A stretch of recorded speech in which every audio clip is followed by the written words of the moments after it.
क्लीं ऐं ऐं क्लीं सौः सौः क्लीं ऐं ऐं क्लीं सौः सौः क्लीं ऐं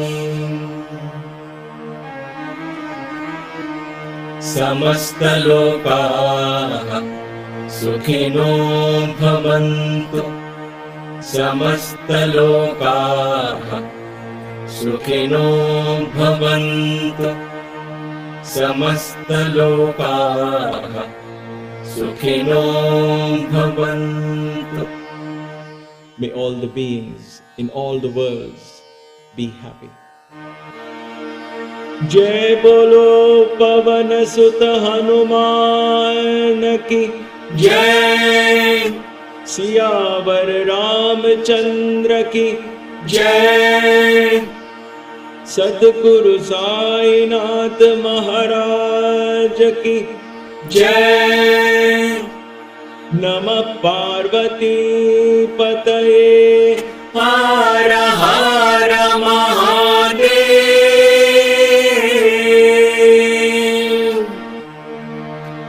ओम शांति शांति शांति.